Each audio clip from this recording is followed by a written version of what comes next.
Welcome to the Tell Me More Diverse Voices webinar sponsored by Brodart. We're so excited today. We will be hearing from 5 different authors, and I know you're going to love all of these wonderful books. Our moderator is Susie Hawley.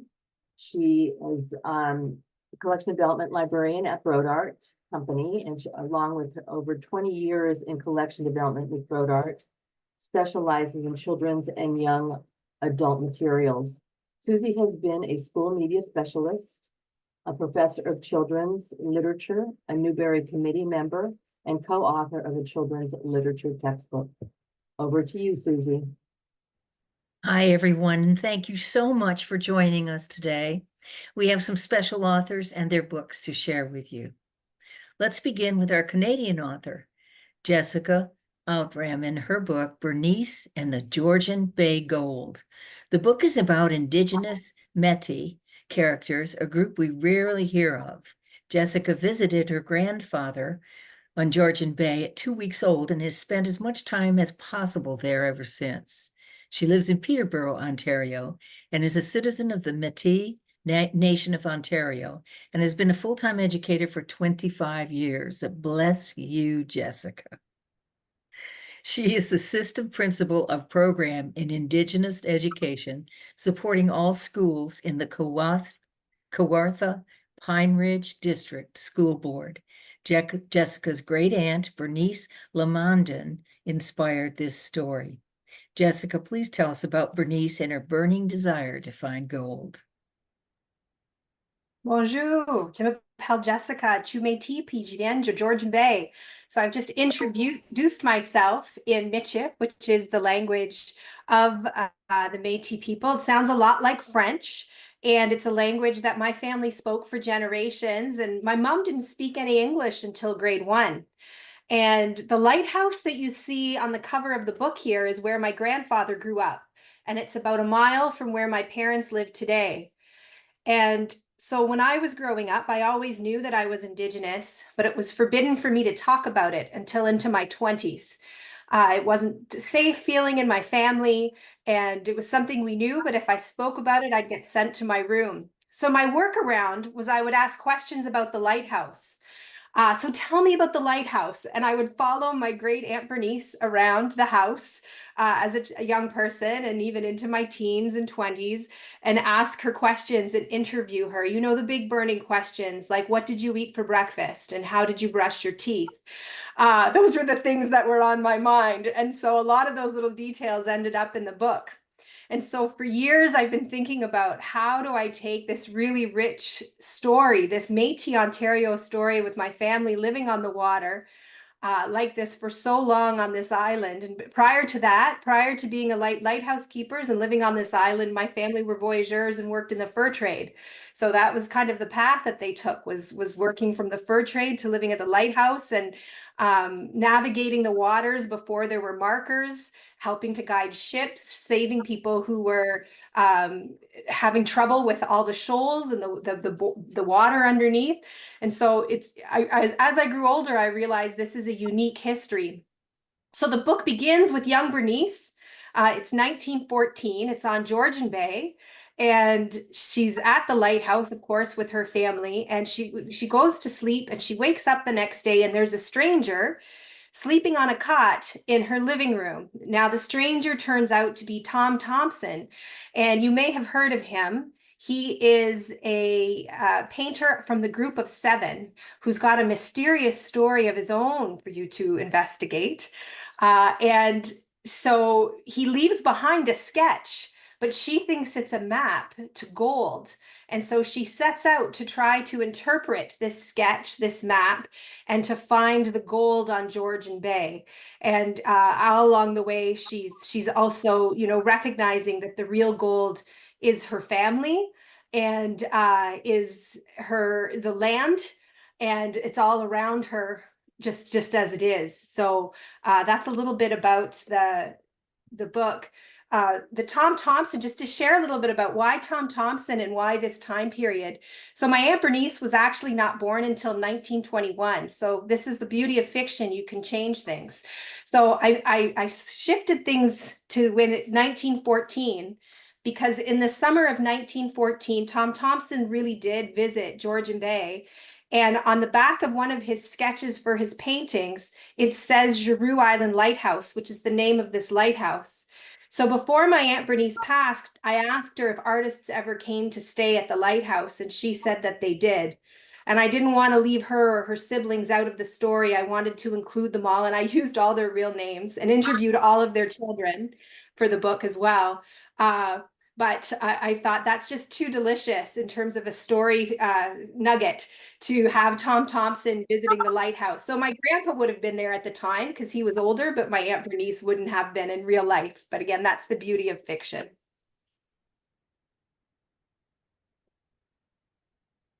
Well, I want to ask you, it's so interesting that you mentioned about brushing their teeth, because I wanted to ask you that. You talked about the brothers brushing their teeth with ash.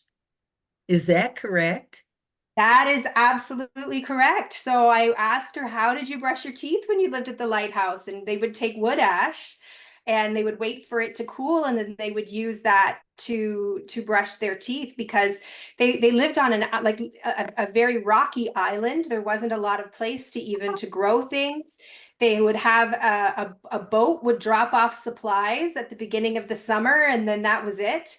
They had a house in town that they would move to in the winter so that they could go to school, because it would be a 2-hour row to row each way, and they didn't have motorboats at the time. So it would take 2 hours to row from the lighthouse to where the school was. So that would be quite a commute, I would think, to row 2 hours each way. So they had a government provided home in town that they would live in the winter. They called it the House on the Point. And I do have them in the book, go and visit that house. So I've grown up with these stories my whole life. And both my parents are from the same area. It's a small town of about 300 today, and has just such a rich history and culture that it was so lovely to try to bring together the things that I love most about this place and my family cultures and traditions through this story, to try to open up the idea of, well, what does this even mean? What does it even mean to be Métis? And how have these Indigenous ways of knowing influenced the family and the ways that we do things within our family? Well, that's one of the things I wanted to ask you about. If you would tell us all, because this is so interesting. I grew up, as I told you yesterday, fairly close to where you were writing about, and I've never heard of the Métis. And when I looked it up and found out who they were, it was fascinating. Would you tell us who they were, who the Métis were? Sure, and who they are today. So, Yeah. yeah, so I'm a citizen of the Métis Nation of Ontario, and where the roots for the Métis are within the fur trade. So my family story, in terms of being Métis and living in a Métis community, begins in Mackinac, Michigan. Actually, is that's where they lived during the fur trade, and were voyageurs there. But then after the War of 1812, when the borders were being divided, a number of Métis, which are people who are mixed. So you've got European heritage, could be Scottish, it could be French. Those are the two most prevalent, but it could be other forms of European heritage. And you also have First Nation heritage. So in my family, it's Ojibwe heritage, or Anishinaabe is another way to say that heritage. And then what happened is these two cultures came together to form another completely distinct culture all its own. So it became another culture. So in Canada, we recognized First Nation, Métis, and Inuit as being three distinct groups. So then after the War of 1812, a whole lot of the Métis community and First Nation community moved. They moved west into Western Canada. And then there was a smaller group that moved, of First Nation and Métis, that moved into Ontario. And so we were part of a migration of First Nation and Métis people, a community that ended up moving into Georgian Bay area. And we're sprinkled all up and down the bay even to this day. And it's quite wonderful that every year I seem to meet more family and more cousins that we're still finding each other from that move in the 1800s. And so I have within my family two Métis lines. I'm from the Solomon family Métis line and the Burger Bedouin. And my great-grandfather Louis, who plays the dad in this story, when you look him up in the 1901 census under ethnicity, it says French breed. And that's what the government would call to identify a Métis person. So he's a verified Métis because of that on his census information. But then after that, they stopped doing that, and everybody, you had to become French. It became, you weren't allowed to be Métis. There was assimilation was forced, and you had to go into hiding. And so my family even changed their name. So their name used to be Normandin, and my family changed it to Lamondin to hide. And then they had to not interact or to engage with Indigenous people because they were afraid of residential schools and about the children being taken out of the community. Whereas my dad, who's a settler and does not have the same story, he lived across from a First Nation reserve across the river, and he went over there all the time and was able to interact and had no worries and no fears about that because as a settler child, white child, there wasn't a risk for him to be taken away to go to residential schools. So it's been interesting to look at their two stories from the same community and how different their upbringing was, even though they're in the same small place in Ontario, and how different the history played into the choices that they made. And that's some of what I explore in the book, in a way for young readers to have a look at that too.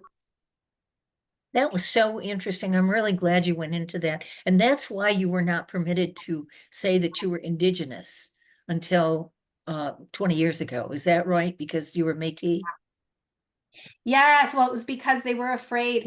Yeah, because the programming in my mother's generation, I call it the programming, the I get programming it. that her parents put into their generation was just so thick. And they were just so fearful. And my great Aunt Bernice too, like she was just so afraid of what that would mean for them. And you know, they didn't have a lot of money. They grew up in quite a bit of poverty. So another question I asked Aunt Bernice that made it into the book was, what did you eat for breakfast? And it shocked me. But they ate, like they really did eat seagull eggs. So that was part of their breakfast because there just wasn't access to a lot of food, and they ate a lot of fish, and they ate the seagull eggs and would fry those up for breakfast. And so I learned a lot from them about some of those choices, but it was a culture of fear. And it really wasn't until within the last 10, 15 years that it became safe in Canada to be able to self-identify as Métis, because it's you're kind of between two worlds, right? And it's, people go, well, I've not heard of that before. What is that? I don't know that my family would have called themselves and used the word Métis in terms of that, but they knew that they were from a distinct culture. And the more that I learn about the Métis culture, the more I can see my family and understand it better, because I'm still making sense of it. There is a song that's in the book that I believe is in the book, and I also love to do it when I do school visits, that my mom sang to me when I was a child. And she wouldn't say that that was a Métis song. You know, we all have our mothers sing our songs when we're young. But when I've been to museums where they talk about the Métis people, the song is always playing, and it's sometimes even up on the wall, which I find really interesting and funny. Interesting. Thinking, okay, here's this song she sang for me as a child, and we would never have known that that's what it was, but that's how it was passed down, and that's what it was. So we're learning all the time and better understanding who we are, which is such a gift. Well, I just have to say one more thing and then I need to move on. But one of the shocking things in the book when I was reading about the breakfast was when the seagull jumped out of one of the eggs. And Yes, and that really happened. they said, we can't eat this. We can't eat this. This is a baby seagull. He's already formed. We can't eat this. Thanks so much. That was great, Jessica. You're welcome. Next, we'll hear from Sherry Winston, the author of National Book Award Long List, Lotus Bloom, and the Afro Revolution, as well as many other acclaimed titles, and has garnered multiple starred reviews. Before she was an author, she was a longtime newspaper writer and columnist who grew up in Michigan, and now she lives with her family in Orlando and Charlotte, I heard today. Today, she'll talk with us about Shark Teeth, a compelling and heartbreaking story about 12-year-old Kita trying to keep her family together while she is falling apart. You're on, Sherry. Hi, good afternoon. I want to first say thank you all for having me. I always enjoy these. I listen to these and my TBR list grows ever higher.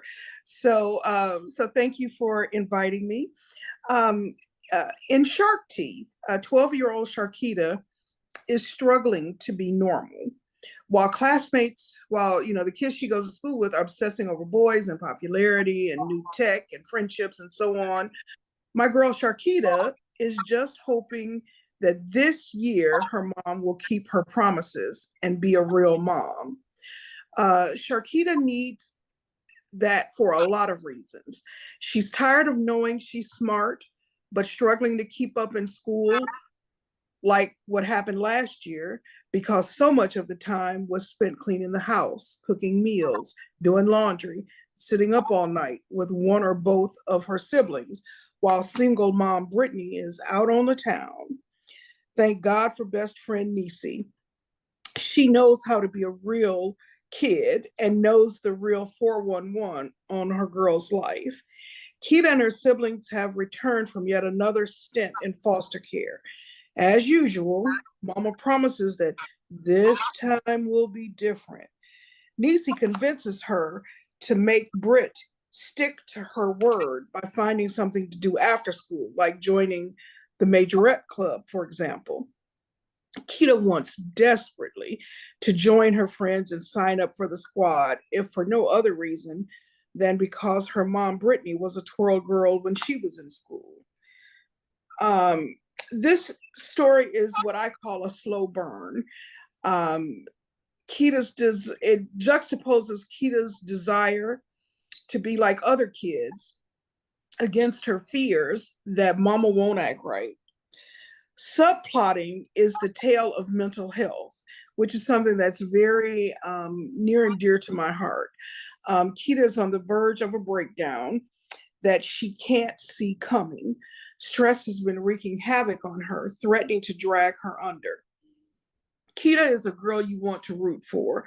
I hope she's a girl you feel so invested in that you find yourself wondering what happened to her long after you finish the story. That's how I still feel.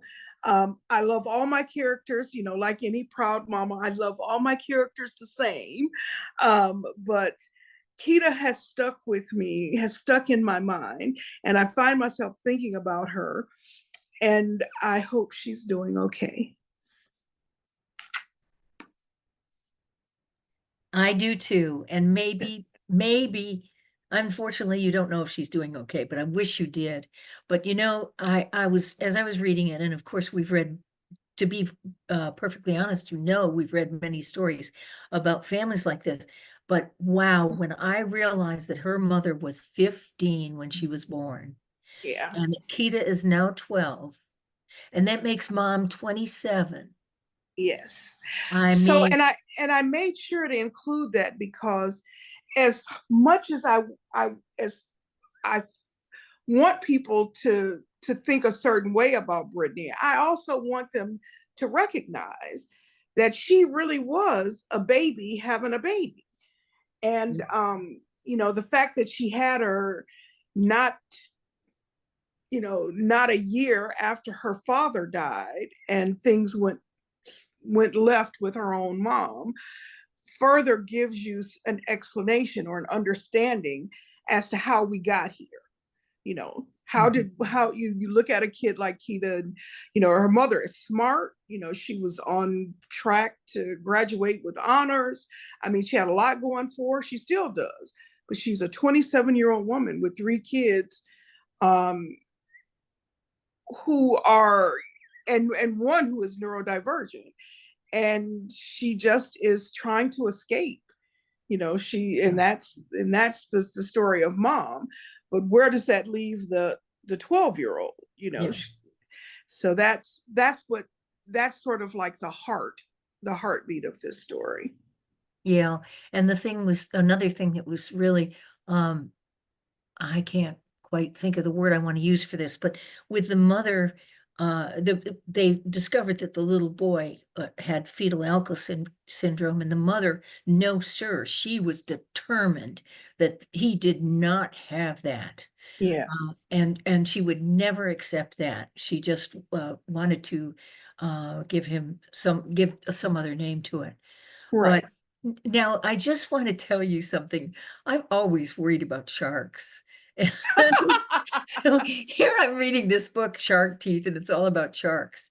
And I do want to say something. It was amazing to me because I've never really seen this before. And when I looked it up afterwards, I saw that it's not uncommon. And that is one of the problems for poor Kita was that she had what they call shark teeth. She had two sets of teeth. Right. And how did you even come up with that? I knew that kid in my elementary school. Oh, And my God. unfortunately for them, the culture wasn't anything like it is now. And Yeah. I just remember, I don't know that they called him Shark Teeth. Unfortunately, the name that the kids gave him was way worse than that. Oh, But here was this kid who had, an orthodontic issue that he couldn't control mhm. and that his parents seemingly couldn't afford to correct. I mean, we were really young when I remember this kid, like maybe second grade, 7 or 8 years old. But, again, like over the years, I grew up with this kid. So, this kid was in my middle school, this kid was in my high school. And, he turned out to be not such a great person, not such a smart kid. And I won't even say not smart, not a well-performing kid in school. Mhm. And I used to think even then, because, I've been trying to write since I was 3 years old. So even in school, I used to wonder how much of a role his teeth played, Yeah. and I even remember asking my mom about it once, and she just kind of, it was one of those things like I asked a million questions and my mom just kind of like, oh God, I can't answer an orthodontic question with you about a kid I don't know. But she didn't say that. But anyway, I just he just stuck in the back of my mind. And then over the years, I'd seen, I volunteered a lot in schools when I first moved to Florida back in the early 90s. And I saw that kid again or some variation. And then I learned that from my own dentist, actually, because when you are a writer for the newspaper, when people are cleaning your teeth or taking out your tooth, they're telling you their idea for a story. You should do a story on this. Like that. So I took the opportunity to ask him a question. And I asked him about those teeth. And that had to be well over 20 years ago. But, it was more because like I said, I had that dentist in the late 90s. So, but as an author, you just hold on to stuff. You hold on to it. And when this character was bubbling in me, I I felt like I needed to hang one more albatross around her. So it wasn't I needed a reason for her to really turn a lot of the angst in on herself. And so that was how I came up with that. Okay, okay. And I did see that for many kids, it just happens, it goes away naturally because when their Right, second teeth come in, they get rid of those first teeth. But the reason why right, they often have two sets at once is because the second teeth don't come in quite the right place to get rid of them. right, Yeah, right, but then orthodontically, they can have it done too. Well, thank you right. so much. And now I'm gonna have nightmares about sharks for the next 2 weeks, and it's all your fault. So I Thank want your you. phone number so I can call you in the middle of the night. I'll talk you out of it. Just give me a call. Okay, now, Kim, you're next. And Kim Johnson wrote The Color of a Lie, and that is an ominous tale, I would say. It powerfully connects readers to the experience of being forced to live a life-threatening lie or embrace an equally deadly truth. Kim held leadership positions in social justice organizations as a teen and in college, and she's now an author and educator and mentors Black student leaders at the university where she works. Her two previous novels, both thrillers, ripped from the headlines, were selected as NPR Best Books. The Color of a Lie is her first historical thriller. Kim lives with her family in the Washington, D.C. area. And you're up, Kim. Yeah, thank you. And I just love all these stories that you guys are sharing. It's just so amazing. And I think my story really sets the theme that Jessica was talking about in terms of assimilation and hiding who you are.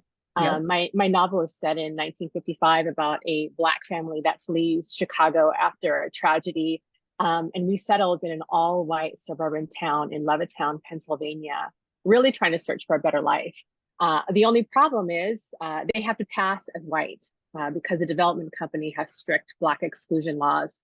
And so 17-year-old Calvin is forced to pass, and he doesn't want to. And through the experience in the story, he basically has to let go of everything that he loves because of his father's fear that they will be outed by being who he is, liking the things that he likes. And so he not only has to sort of navigate a new life being white in an all-white town, but letting go of a lot of things that he loves. And so the story sort of toggles this experience with Calvin in this Levittown community, and 11 miles away, the Black community where his brother runs a musical school for foster youth.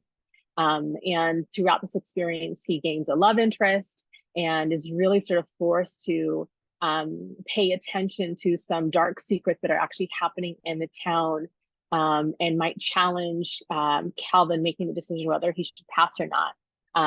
So it's in my stories I like to call them social thrillers or social justice thrillers that really deal with societal implications, that have that sort of tension that rises with discovery of something that I balance with discovery of self. For this particular story, I really was inspired by Black families that actually first integrated the real Levitt and Sons development companies known as Levittown. When I was first writing my story, I actually set it in Long Island, Levittown, rather than one of the other options in Levittown. And as I was working through this story, I really wanted to try to tackle a different town of Levittown, because there is a really well-known story about the Myers family that first integrated Levittown, Pennsylvania. And so that was one of my first initial decisions, not to actually place that story in that area.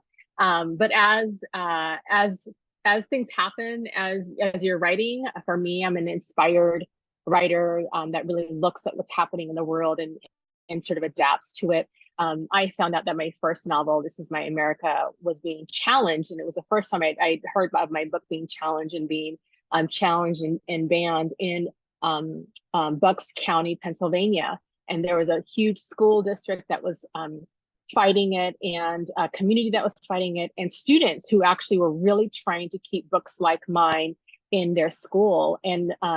And for me as a researcher, I want to know, like, what is going on in this county? Like, what's the story? What's the history? Who are these people that are really not wanting to have diverse stories like mine and others?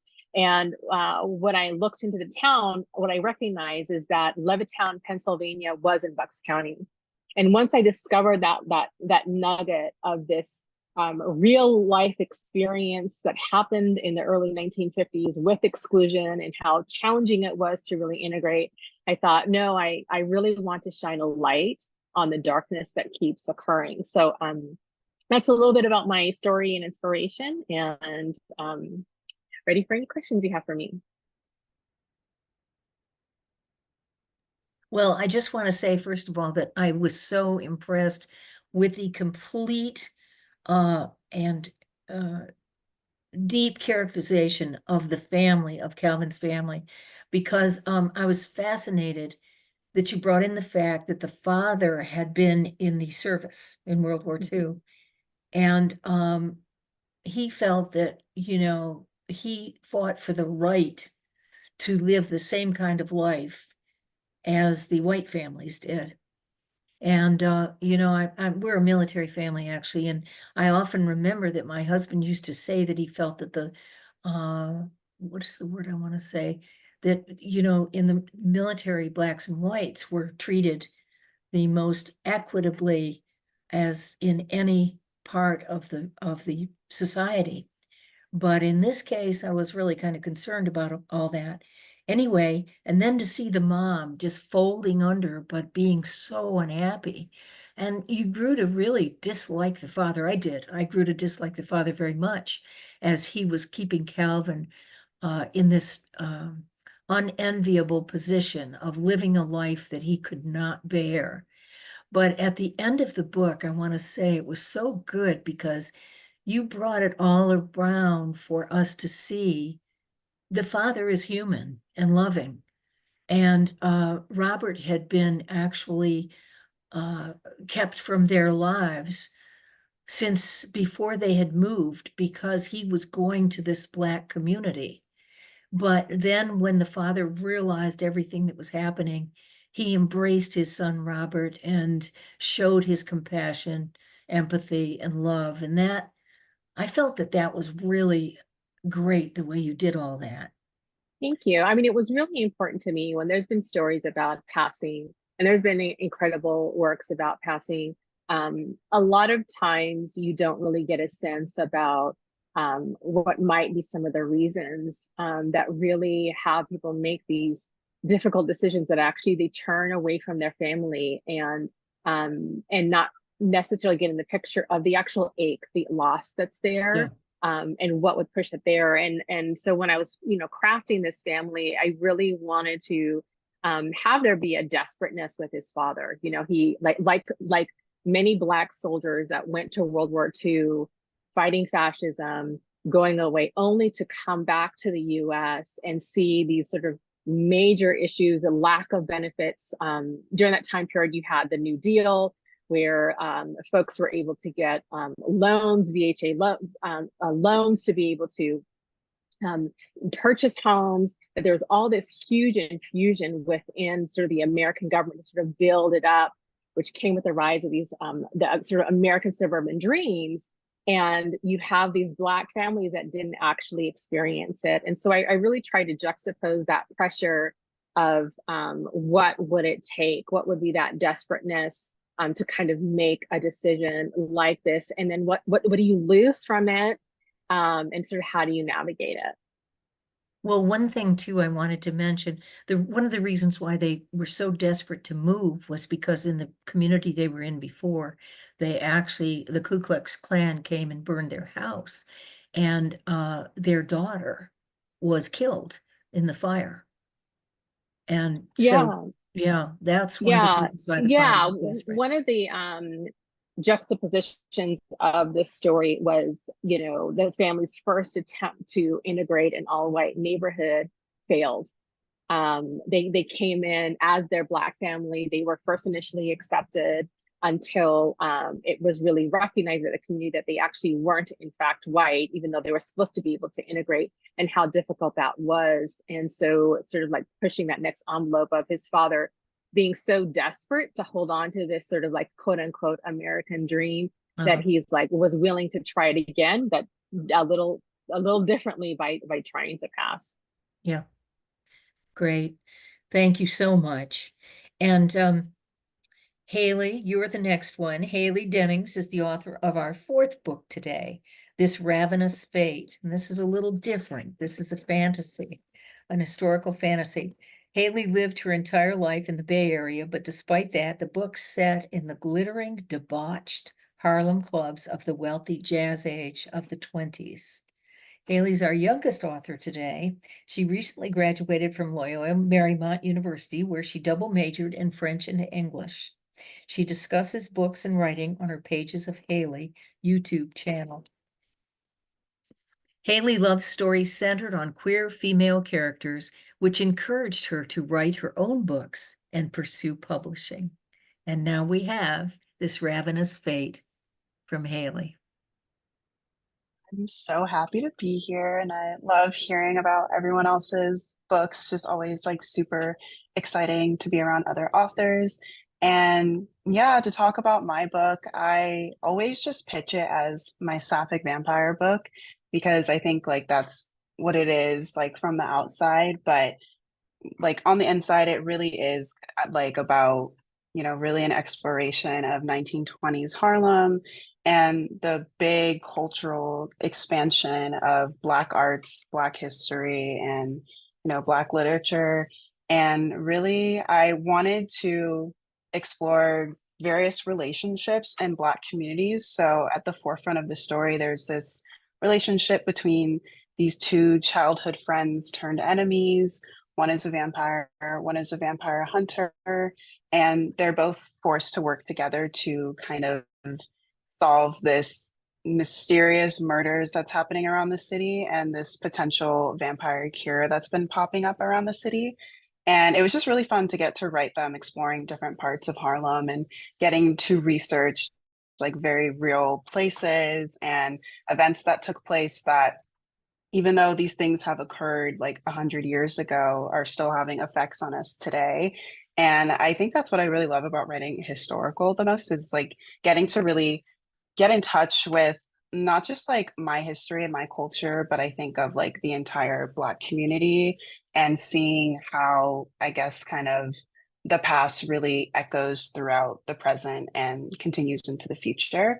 And so, yeah, my book is Sapphic Vampires, with lots of blood and, some light moments, because the reason I chose to write this about the Harlem Renaissance is because I feel like there isn't a whole lot of like YA books or just children's lit in general that deals with, this part of Black history. I think a lot of times when people talk about Black history or when they want to recommend like Black history books, it's usually centered on our trauma, which obviously is a very important part of our history. But I wanted to focus on a part of Black history where Blackness was really celebrated. And so the Harlem Renaissance, I think, is a great reflection of that, where everyone was just like really intrigued and Black people were like celebrating being Black and, being alive and getting into a part of the world where they were a little bit more accepted.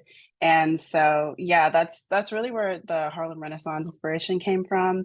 And I specifically chose vampires, not just because I love vampires. Like, I think that it's really cool whenever we can kind of use monsters to explore a new kind of closer look at humanity and various themes. Like, I think vampires are a really interesting vehicle to get to explore different things like anti-Black racism and grief and trauma.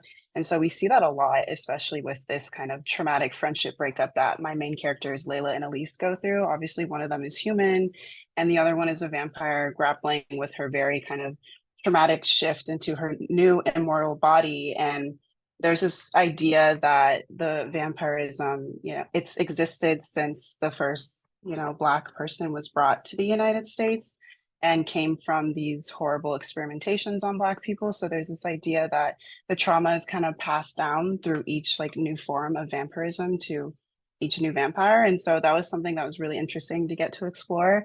And yeah, I think just writing historical fantasy specifically for a young adult audience has been really rewarding, because I get to put all these fun things into it, like the enemies to lovers and, the banter and the tension and them learning how to work together to kind of settle a larger issue that affects everyone, while also exploring kind of erased or forgotten parts of history that I think that more people should learn about.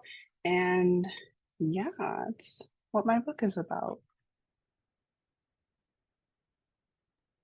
Recently, there have been a number of picture books that are about the Jazz Age and about the jazz musicians that have been really excellent. And of course, I'm trying to think of the one that sticks in my mind so clearly, with the picture on the cover with all the famous jazz musicians.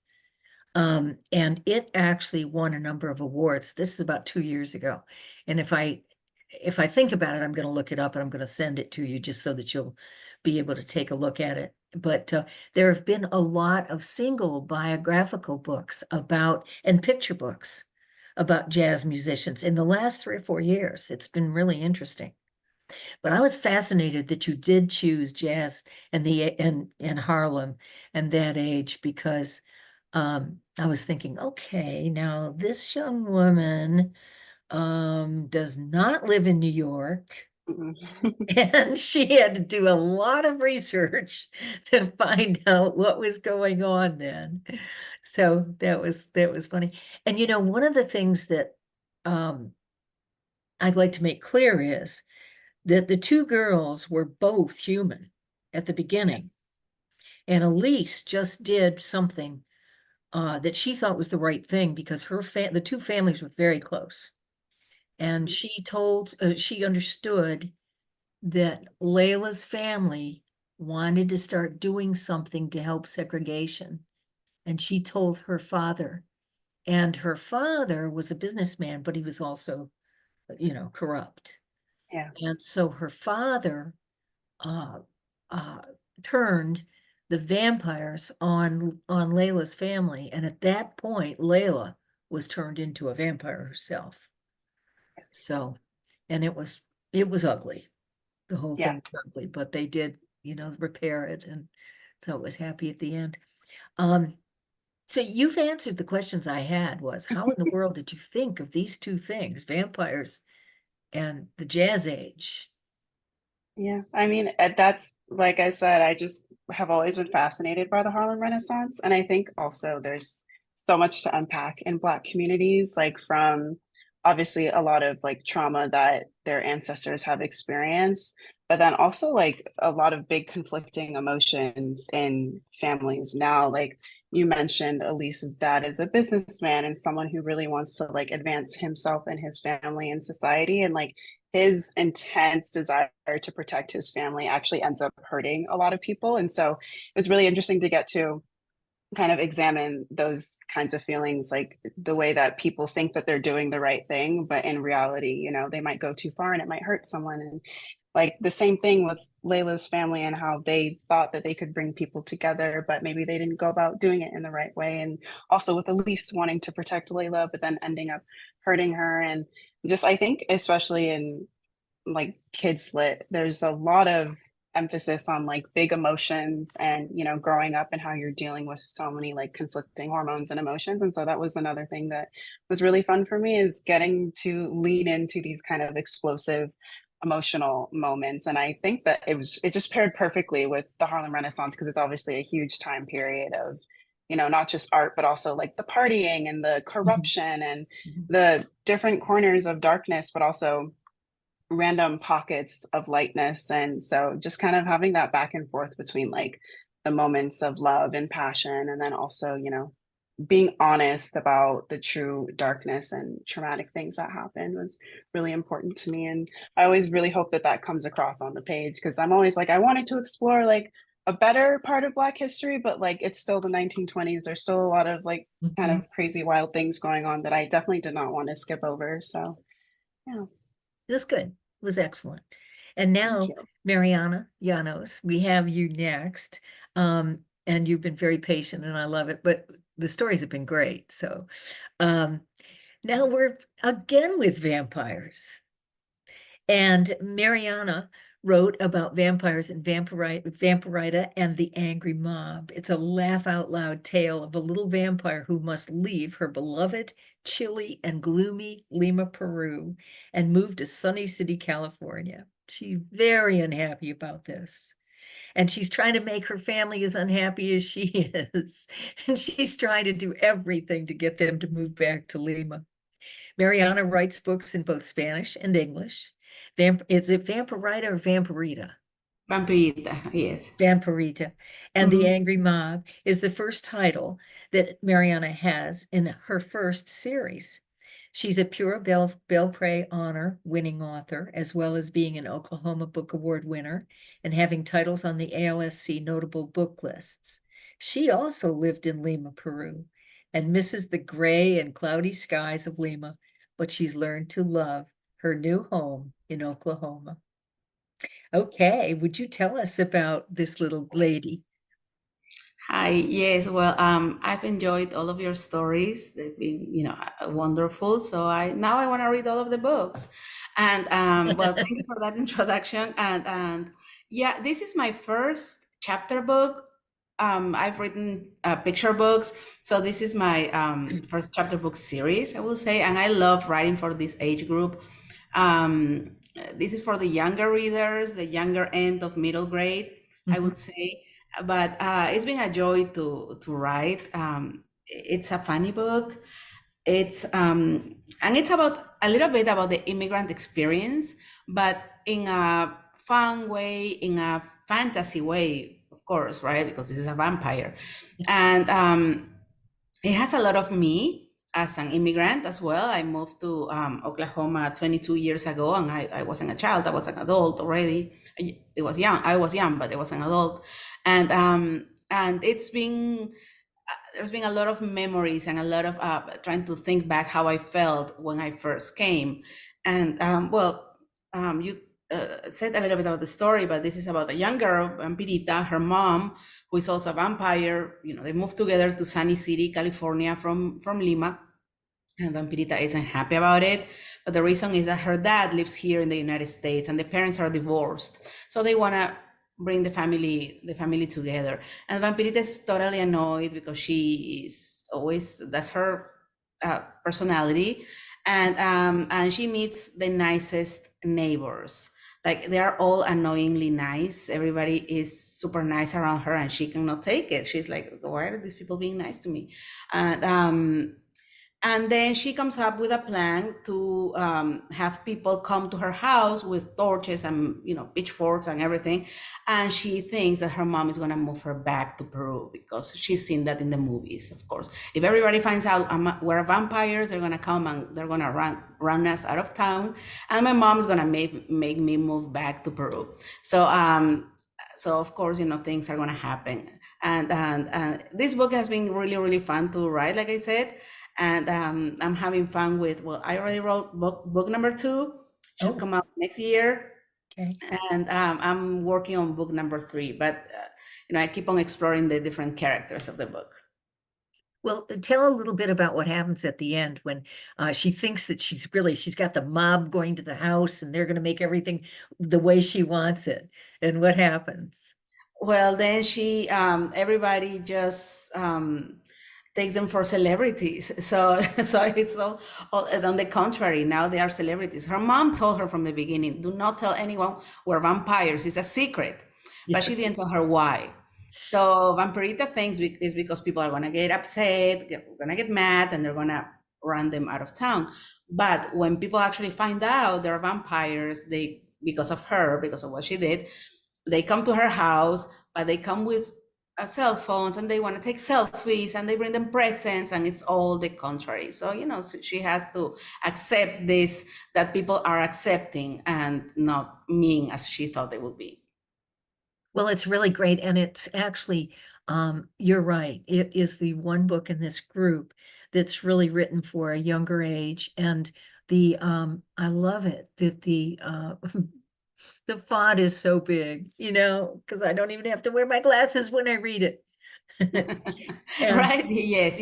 No, it's very accessible for kids, so they are not overwhelmed. I would call it also for reluctant readers. I was just going to say that, and definitely maybe kids who are a little bit older, but they don't want the baby books. So this falls in that kind of in the middle category. It is, and the illustrations are great, and they're very, very vibrant. They're very colorful, and thank goodness you had all the Spanish. You had a wonderful glossary in the back of the Spanish words because I had to keep looking them up. Yeah, I sprinkled a little bit of Spanish because I thought that would be very natural of her.